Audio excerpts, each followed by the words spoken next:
Boa noite, povo de Deus, a paz do Senhor Jesus, amém? Estamos sem microfone hoje. Vamos entrando, vamos começar mais uma live, nossa série Provérbios, amém? Vamos aguardar uns minutinhos, pessoal, entrar.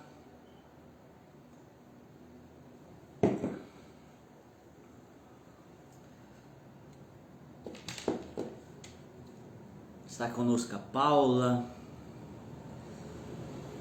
tem mais Cristina, tá um monte de gente já, glória a Deus.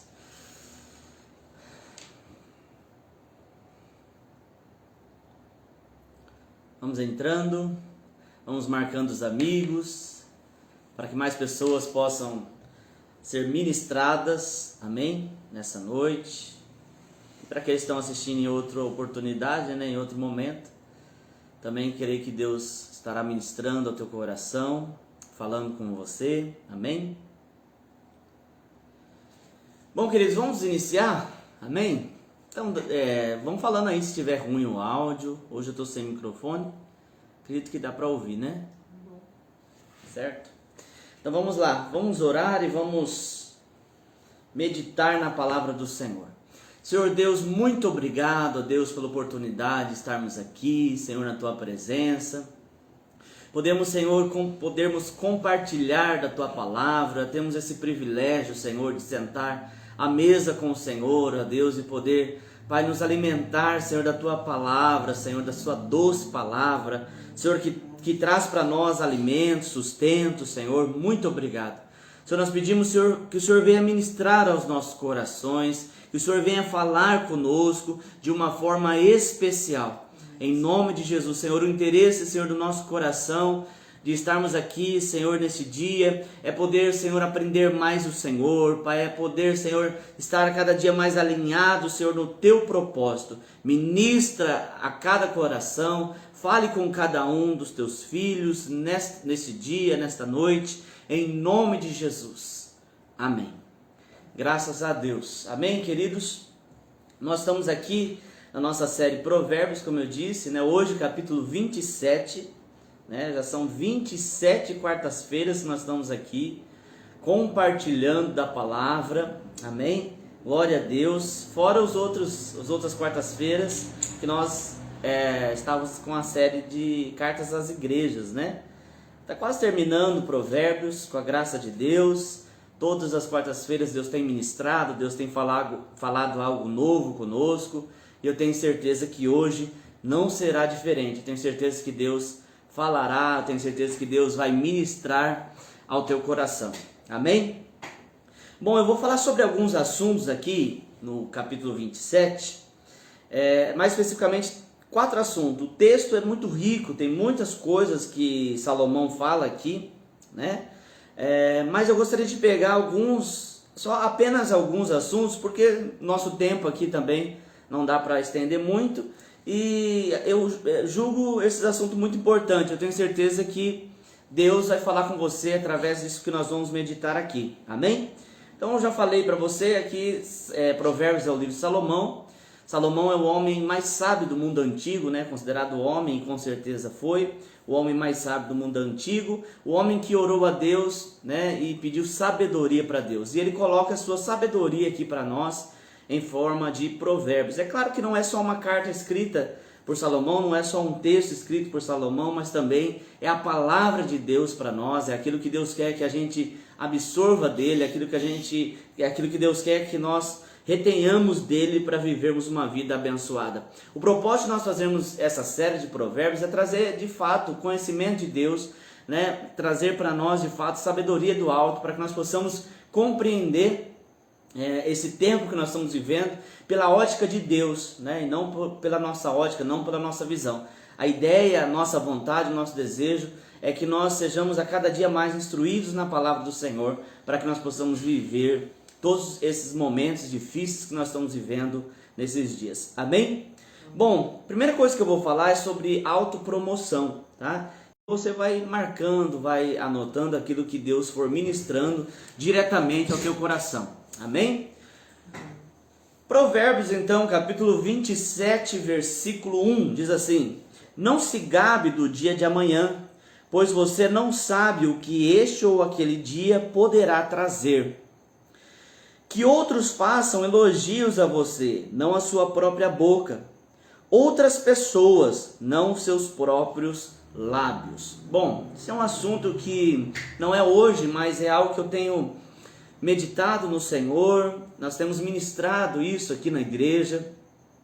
É um grande desafio, né? Sempre para a igreja combater as vãs filosofias, né? Que de forma externa acaba uma tentativa de secularização da fé, né? O que eu estou dizendo? Existe uma filosofia, né, fora, né, da realidade da igreja, uma filosofia do mundo, que principalmente nesses dias que nós estamos vivendo, onde há uma busca por uma tentativa, na verdade, de autopromoção, no sentido do que? Hoje a gente ouve muito sobre a capacidade que uma pessoa tem. E nós conhecemos e sabemos que existe uma série de ideologias que estão por trás disso para tentar extrair do homem, entre aspas, eu estou falando aquilo que existe aí fora, extrair do homem o seu potencial. Isso não é moderno, isso não é novo, isso é uma vertente de uma filosofia humanista, né, que coloca o homem no centro de tudo, né? Onde a força está dentro de você, onde você precisa externar as suas vontades e tal. Ou seja, qual é a ideia dessa filosofia? Exatamente isso que eu acabei de dizer, né? É trazer o homem para o centro, tudo focado no homem. A resposta está dentro de você. Você já deve ter ouvido uma frase dessa, né? Olha, a resposta está dentro de você. Se esforça que você vai conseguir vencer isso, né? Extrai aqui o seu melhor. Todas essas frases de efeito, ela tem a sua força nessas ideologias, essas ideologias no centro, colocando o homem no centro. Então, qual é o problema disso? A filosofia lá fora, nada tem problema com a gente, desde que ela não entre dentro da fé. Né? Por quê? Por que isso não pode estar na fé? Porque a fé é exatamente o contrário. O reino de Deus é exatamente o contrário disso. O reino de Deus não é o homem no centro, e sim Deus no centro. Né? A força não está em mim, a solução não está em mim, mas em Deus. Então é algo que nós precisamos combater muito nesses dias.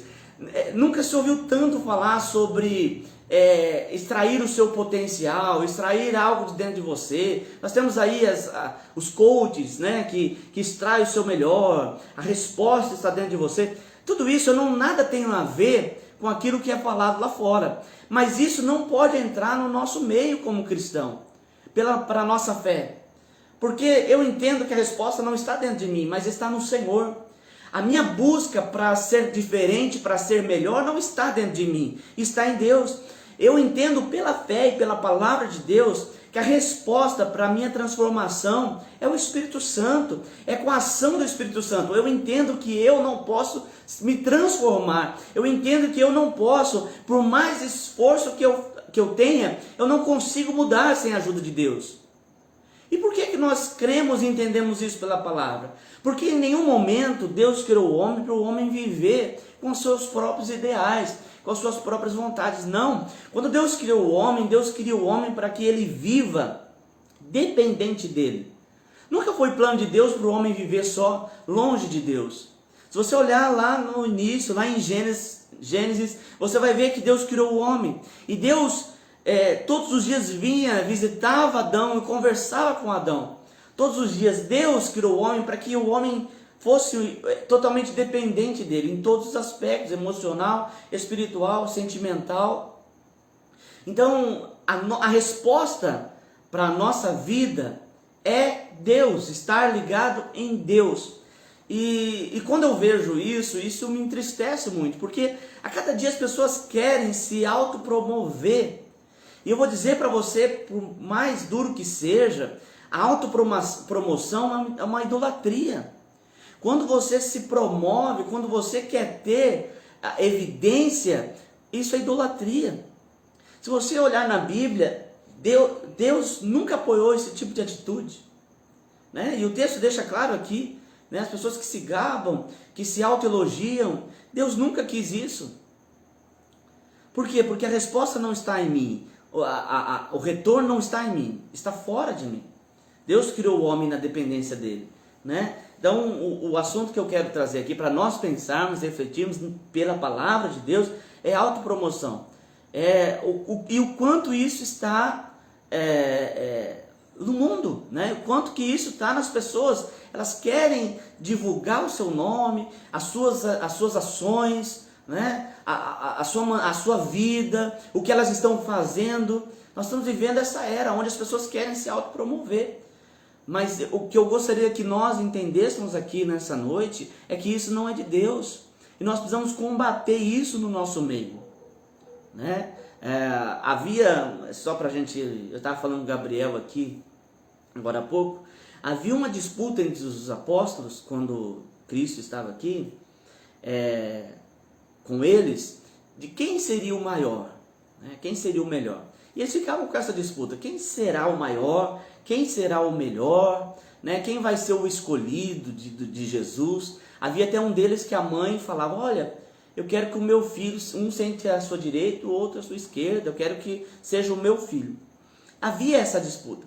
Eu acho tão interessante que Jesus combate tanto isso, que se nós olharmos para a história da igreja, lá na frente, a igreja primitiva, a igreja de Atos, há dois personagens que lideraram a igreja.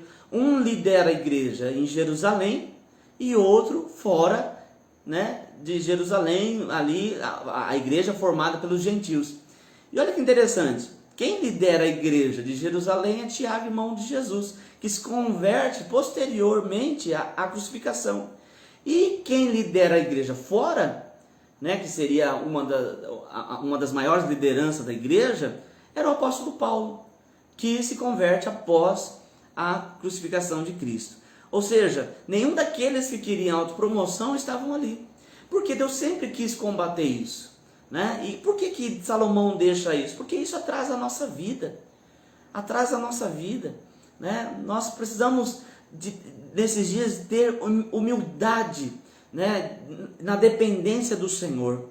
A palavra do Senhor diz assim que nós devemos nos humilhar sobre a mão poderosa do Senhor, para que em tempo oportuno Ele, o Senhor, nos exalte, e não a nós mesmos. Então, a dica de Salomão aqui para nós, a dica do Senhor para nós, é que nós não façamos esse tipo de coisa, né? Além de ser feio, né? É feio. As pessoas se autopromover, se intitular bom, né? É feio isso, e não é de Deus também, não tem base em Deus isso, nem o Filho do Homem. A palavra de Deus diz que Jesus, né, não usou o seu poder que ele tinha como filho, pelo contrário, ele se fez homem, né, para morrer pelos pecados da humanidade, né? Então nós temos que aprender a viver uma vida humilde, né? Viver na simplicidade. Se alguém fizer isso, amém, o texto está dizendo aqui, deixa que outras pessoas te elogiem, né? E isso tem muito a ver com um assunto que eu vou falar lá na frente daqui a pouco, né? Que é muito importante. Mas se tiver que ser elogiado, que seja alguém, não nós mesmos, né? Porque isso causa dentro de nós cada vez mais essa idolatria, né? Essa visão para dentro de si e não para o Senhor. Amém? Bom, o segundo assunto que eu quero falar aqui é sobre amigos, né? Então eu vou ler o versículo 6 para a gente entender sobre o que eu quero falar aqui, e eu tenho certeza que o Espírito Santo também vai falar ao teu coração. Versículo 6 diz assim: quem fere por amor mostra lealdade, mas o inimigo multiplica beijos. Bom, Deus criou o homem para viver em unidade. A palavra de Deus, você conhece, eu estou falando aqui o livro de Gênesis. Deus criou o homem e disse assim: não é bom que o homem viva só. Criarei para ele uma auxiliadora idônea. E Deus vai lá, tira da costela de Adão e cria Eva. E a partir daí Deus diz: olha, crescei e multiplicai. O homem sempre tentou ser individualista, Por uma natureza nossa, nós temos isso. Mas Deus sempre quis trazer para o homem entender a necessidade que ele tem de depender de outros. Ou seja, Deus criou cada um de nós e cada um de nós precisamos do outro. É tão forte isso que Deus diz assim, olha, o mandamento lá dos 10 mandamentos, ele diz assim: amar o Senhor sobre todas as coisas e o teu próximo como a ti mesmo. A palavra de Deus também vai dizer assim: se alguém julga amar o Senhor, diz que ama o Senhor e odeia o seu irmão, é mentiroso. Ou seja, não tem como falar que ama a Deus e odiar o irmão. O irmão é o próximo, o outro. E por que eu estou falando sobre isso? Porque nós precisamos de pessoas do nosso lado. Salomão fala diversas vezes sobre o amigo errado, aquele amigo que você pensa que é amigo, mas não é. Mas isso não deve causar em nós repulsa. Aí eu tenho que andar sozinho, eu não preciso de ninguém. Ninguém consegue andar assim. A palavra de Deus diz assim, que é melhor andar 2 do que 1, porque se um cair, o outro levanta. Nós precisamos sim de pessoas, mas pessoas que estão comprometidas em uma aliança conosco, de andar com a gente, de nos ajudar em todos os momentos. O problema é que as pessoas querem bajuladores em volta de si, pessoas que só concordam com elas, Porque, por exemplo, que geralmente numa situação, só para a gente entender isso, por que em algumas situações a pessoa olha e diz assim: ninguém na minha família me apoia, mas você me apoia. Ninguém perto dela apoia, e ela diz assim: olha, ninguém está me apoiando. Por quê? Porque a necessidade que as pessoas têm de querer acreditar em bajulador e não escutar pessoas que de fato a amam, Então, o que Salomão deixa para nós aqui é que nós precisamos de pessoas que caminhem com a gente, principalmente para poder nos ferir com amor. Como assim, ferir com amor? É que tem hora que nós precisamos ser podados, que nós precisamos ser alinhados. Toda árvore que dá fruto, a palavra do Senhor diz que Deus poda para que dê mais fruto. Essa metáfora que Jesus usa dá para nós uma base daquilo que é a nossa vida. Todos nós precisamos em algum momento ser limpos, todos nós precisamos em algum momento ser tratados. Pastor, Deus me trata. Amém, sim, eu sei, eu entendo isso. Mas nós também precisamos de pessoas que nos ajudam. Pessoas que olham para nós assim: olha, você está errado. Pessoa que olha para nós assim: olha, você precisa voltar atrás, você fez algo que não está certo. É isso que Salomão está dizendo aqui: quem fere por amor mostra lealdade. O problema é que as pessoas querem amigos que só concordam, Não querem pessoas que digam para nós: você está errado, olha, você não pode fazer isso, olha, faça aquilo, não faça assim. E o que Salomão traz aqui é exatamente isso. Nós precisamos de pessoas que nos apoiam, mas também de pessoas que vão, pelo amor que elas têm por nós, vão nos corrigir, vão nos alinhar. Eu tenho falado isso aqui várias quartas-feiras, porque Provérbios fala muito do companheiro, do amigo, daqueles que andam com a gente. Nós precisamos não agir nesse momento de forma passional. Eu gosto. Não, eu gosto, mas essa pessoa que eu gosto, que anda comigo, ela me fortalece, ela me ajuda, ou ela me leva para trás, ou ela me leva para o buraco. Não podemos ser passionais quanto a isso, mas usar a nossa inteligência emocional, estar em volta de pessoas que de fato estão ali para nos ajudar, mutuamente, ajudar, e eu também, Então, o que eu quero trazer aqui, irmãos, é essa mensagem da importância de nós termos amigos, mas amigos que vão, em momentos específicos, pelo amor deles por nós, vão nos corrigir, vão nos repreender, né? Porque pelo contrário, o inimigo, olha que Salomão diz aqui, o inimigo não, o inimigo ele multiplica beijos, é só alegria. Você está fazendo coisas erradas, não tem problema. Você está agindo de forma errada, diz, não, tá certo, você está certo, só te apoia, né? O inimigo multiplica beijos, mas o amigo, né, leal, fiel, ele fere por amor. Ele diz, olha, não vão te apoiar só porque você está querendo, mas eles vão dizer a verdade para você. E tem hora que nós precisamos de pessoas que digam isso para a gente, porque às vezes a gente está tão envolvido com o problema que a gente não está enxergando. E alguém que está fora daquela realidade que a gente está vivendo tem uma visão melhor. E aí a pessoa diz, olha, isso aqui que você está fazendo tem que mudar. E se nós temos pessoas assim do nosso lado, que a gente tem e dá essa credibilidade, a gente vai ouvir e vai confiar.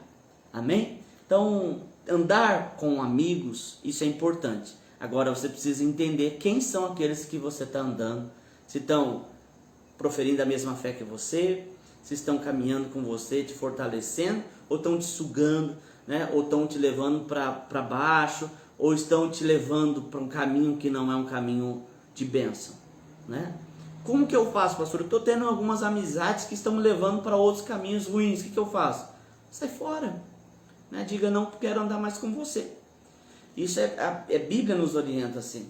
Não há comum acordo que ande separado, né? Agora, você precisa de pessoas que sim te ajudam, que oram com você, que te abençoam, que te repreende quando é necessário, porque nós precisamos. É assim que Deus estabeleceu. Um ao outro ajudou e disse ao seu companheiro ser forte. A necessidade que nós temos de andar juntos. Amém? Glória a Deus. Uma segunda coisa, terceira, perdão, que o Salomão traz aqui em Provérbios 27, é sobre a prudência, né? Salomão fala muito sobre a prudência, porque a prudência é que vai determinar o nosso futuro, né? É ela que vai dizer qual o caminho que eu vou seguir. Então lá no versículo 12, dá um salto agora, né? No versículo 12 ele diz assim: o prudente percebe o perigo e busca refúgio. O inexperiente segue adiante e sofre as consequências, né? Sofre as consequências.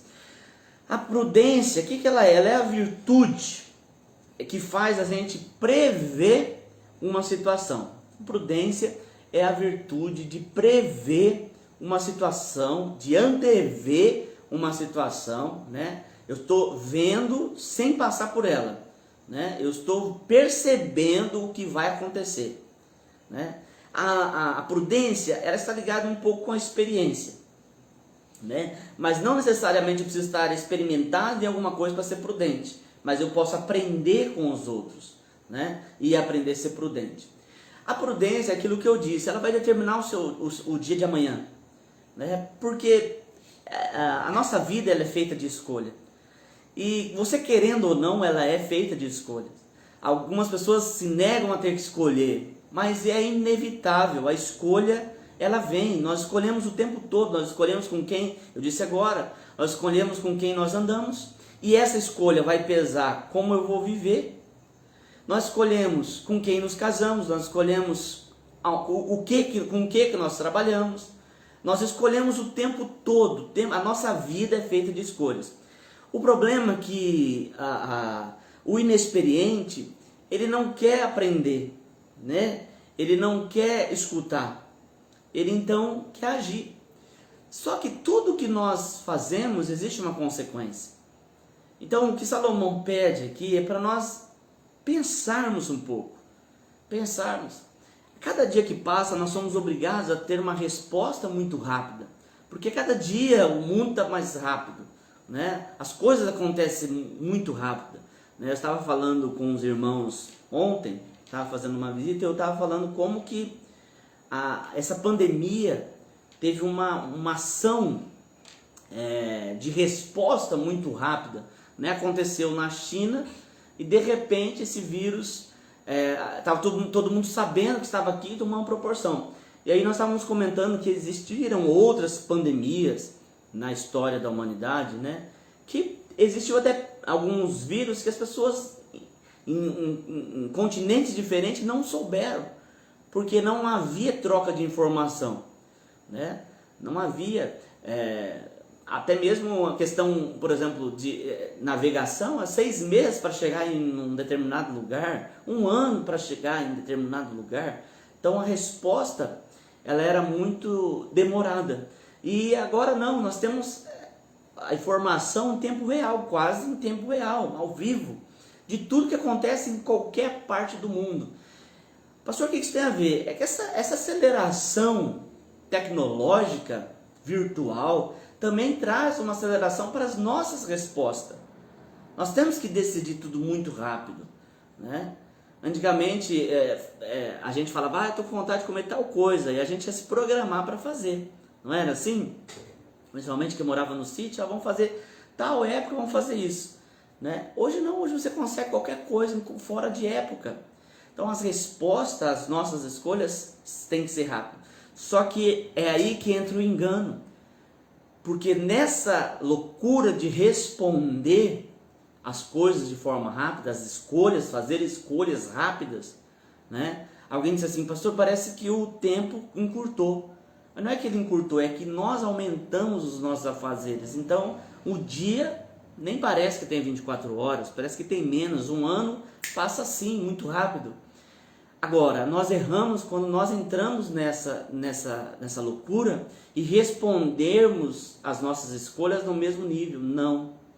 Precisamos aprender a ouvir. Precisamos aprender a enxergar, antever como que vai ser, qual vai ser as consequências daquilo que eu estou agindo, né?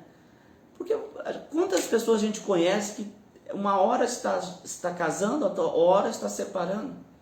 Eu conheço pessoas que não ficaram 2, 3 meses casados, separados. Ah, porque deu errado? Não, porque foi uma escolha precipitada. Então, tudo tem uma consequência. Mais fácil do que retomar ou sofrer consequências da escolha é não escolher, ou escolher de forma acertada. E é aí que entra o Senhor. Né? A nossa vida com Deus nos traz paz, né? Através da oração, através da busca com Deus.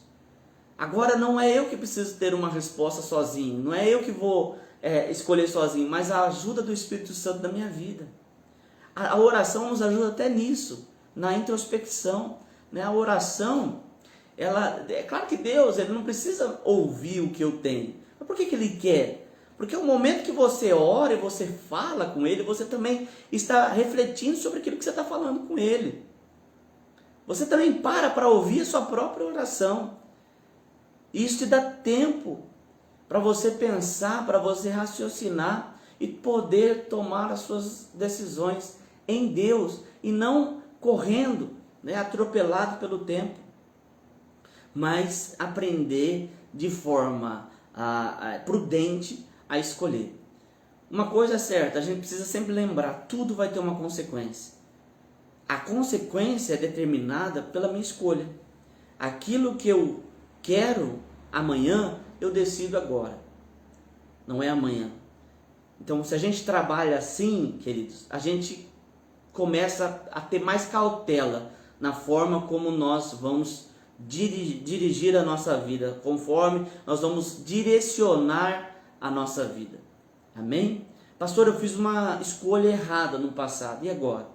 Olha, Deus pode transformar a tua vida, né? Deus pode mudar o teu cenário, mas é preciso buscar o Senhor, é preciso andar com Ele, né? Agora, você ainda não se decidiu, é mais fácil. Ore, busca Deus. Pastor, eu preciso tomar uma decisão que vai mudar a minha vida. Então busca Deus, ore, não haja na pressão, não haja na dúvida, né? Deus, Ele é um Deus de direcionamento. Deus não é um Deus que deixa a gente por conta, né? Ele quer que a gente ande na sua presença e Ele quer guiar as nossas vidas. Amém? E para encerrar aqui esse momento, eu quero falar sobre investimento, né? Não é investimento financeiro, mas é um investimento nas nossas vidas. Versículo 18 e versículo 19. Diz assim: quem cuida de uma figueira comerá do seu fruto, e quem trata bem o seu senhor receberá tratamento de honra. Versículo 19. Assim como a água reflete o rosto, o coração reflete quem somos nós. Dois versículos aqui carregados de sabedoria para nós podermos compreender algumas coisas. A primeira coisa é o investimento, né? O que é o investimento que eu quero falar aqui nessa noite? Bom, Salomão fala assim: quem cuida de uma figueira comerá do seu fruto. As pessoas, existe uma frase que diz assim que a grama do vizinho é mais verde, né? A minha mãe falava assim, fala assim, que o ovo do vizinho tem cheiro de carne de primeira, não é? A gente não sente isso. Parece que as coisas dos outros é melhor do que as nossas. Isso faz com que a gente sempre queira outra coisa diferente. E ao passo que a gente quer coisas diferentes, a gente acaba por desvalorizar aquilo que nós temos. O que Salomão está falando é que se você cuidar da figueira, você vai comer do fruto dela. Se você tratar bem o seu senhor, você receberá um tratamento de honra. O problema é que a gente foca naquilo que a gente quer e não foca naquilo que a gente tem, né? Quando eu falo em investimento, eu preciso aplicar investimento naquilo que eu tenho, se eu quero obter um resultado, né? Você quer ter o casamento dos sonhos? Então invista no seu casamento e pare de olhar o casamento do outro. Eu quero os filhos igual os filhos. Não, invista nos teus filhos, para que os teus filhos sejam uma bênção. E pare de olhar os filhos dos outros. Existem pessoas que ficam a vida inteira comparando. Mas não é, querido, é impossível, essa comparação é injusta, porque nós não somos as outras pessoas. E sabe lá Deus como é aquilo, né? Como é aquela questão, como é de fato aquela vivência. É muito fácil eu olhar e achar que aquilo é perfeito, mas só quem está ali é que sabe. Então, quando eu falo aqui de investimento, nós precisamos parar de querer ter aquilo que nós estamos vendo, às vezes, no outro, e investir naquilo que nós temos. Depois as pessoas dizem assim: eu não faço isso porque... só um exemplo. Eu não vou lavar o meu carro porque o meu carro já é velho, para que lavar? Quando eu tiver um carro novo, eu lavo. Quando eu tiver um carro novo, eu vou cuidar dele. Esse aqui eu não estou cuidando muito porque ele é velho, mas quando eu tiver o meu novo, esse carro... Mentira, engano. Se trata mal o que é velho, vai tratar daqui um tempo o novo. O que vai mudar é como eu estou agindo agora. É isso que o texto está me dizendo aqui.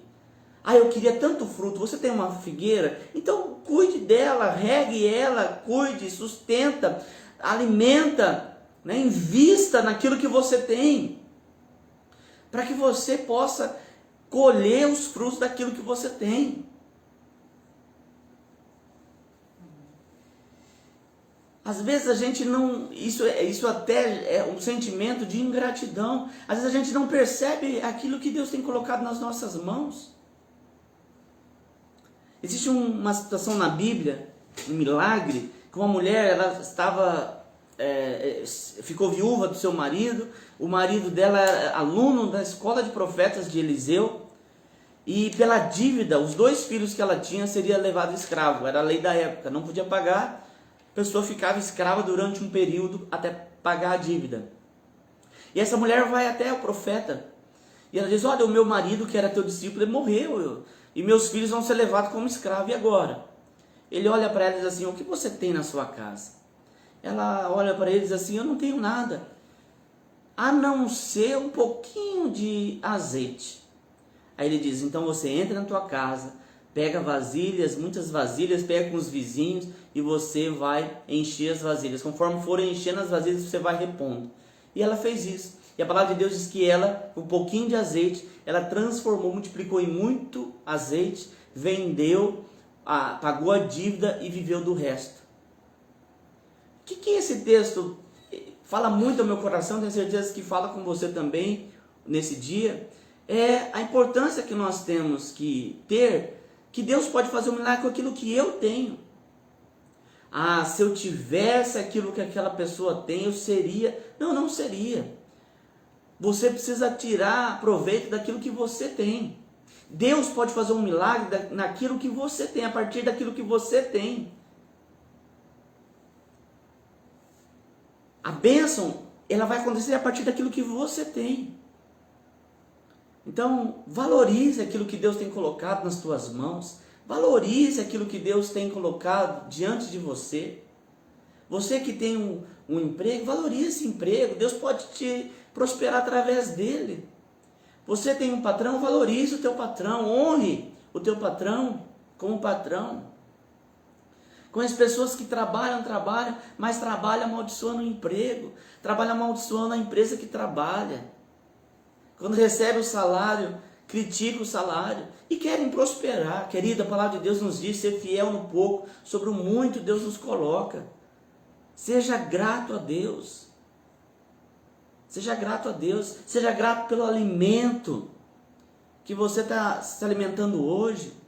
Tem gente que come e está querendo comer outra coisa e despreza aquilo que tem na mesa. Valorize, seja grato a Deus pelo alimento que está na sua mesa. Pastor, eu estou comendo, nessa pandemia eu estou comendo arroz, feijão e ovo. Seja grato pelo arroz, feijão e ovo. Tem gente que nem isso tem. A gente gosta de olhar aquilo que a gente não tem, né? Mas olha para as pessoas que não têm nem aquilo que você tem. Olha para essas pessoas. Eu gosto de contar um exemplo. Eu atendi 2 famílias, certa vez, alguns anos atrás. No mesmo período eu atendi 2 famílias.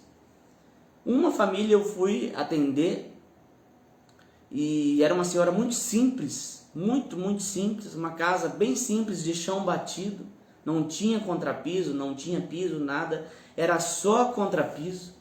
E a hora que eu cheguei na casa, eu fui muito bem recebido. A irmã fez um café, eu tomei um café, não lembro se eu comi alguma coisa, mas nós sentamos. E aquela irmã, o tempo todo sorrindo, tinha uma filha deficiente mental.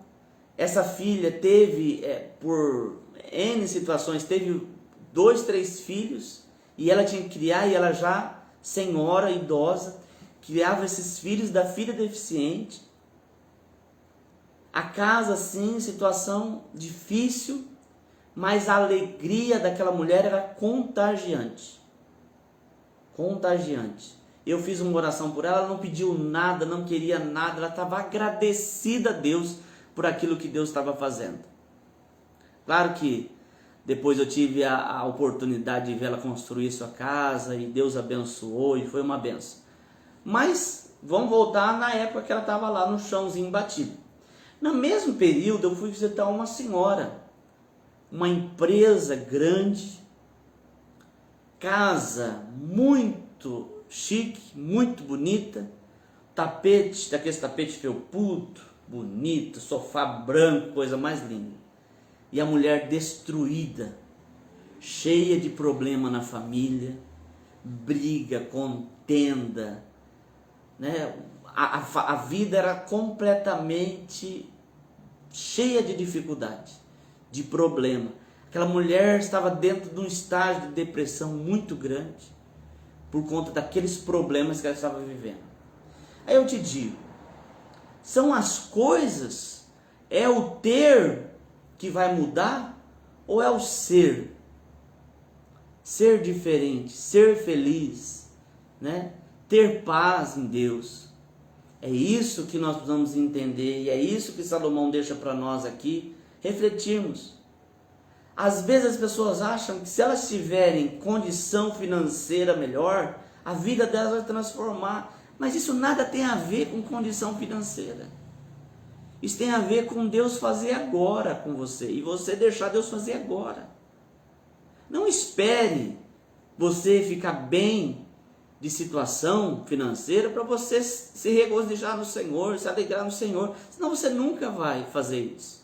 Vai chegar um dia, pode até chegar de você crescer, de você mudar de posição e você continuar do mesmo jeito. Nós precisamos aprender a glorificar, precisamos aprender a agradecer a Deus agora, com aquilo que nós temos, com aquilo que nós temos. Agradecer a Deus pelos filhos que nós temos, agradecer a Deus pelo cônjuge, pela esposa, pelo esposo, agradecer pelo trabalho, agradecer pela oportunidade que Deus nos dá dia a dia, né? Isso sim, queridos, é viver a gratidão de Deus, né? E glorificar a Deus por aquilo que Deus tem proporcionado. Amém? E para encerrar, o versículo 29 fala da água que reflete o rosto, o coração reflete quem nós somos. Para encerrar, eu gostaria de dizer algo para você importante. Nós temos um sério problema de não sabermos quem de fato nós somos. E está ligado àquilo que eu acabei de falar agora. Às vezes a gente olha o outro e acha que ele é muito melhor que a gente. Na verdade, você não conhece, você não sabe. E aí a gente desvaloriza aquilo que nós temos por acharmos que aquilo que nós temos é insignificante. Isso tudo é porque nós não sabemos enxergar a si próprio. Nós não sabemos. O texto da palavra de Deus diz que o coração ele reflete quem nós somos. Nós estamos vivendo um tempo, e volto lá nos primeiros capítulos que eu falei da autopromoção, nós estamos vivendo um tempo onde as pessoas querem mostrar aquilo que elas são. Mas não é o fato de eu querer mostrar quem eu sou, que de fato é o que eu sou. Você entendeu? O que eu sou está dentro do meu coração. Por isso não adianta eu querer aparentar ser aquilo que eu não sou. Porque não adianta. Isso daí dura por um tempo. Mas chegará o tempo em que tudo isso vai desmoronar. E aquilo que eu sou de fato no meu interior será revelado.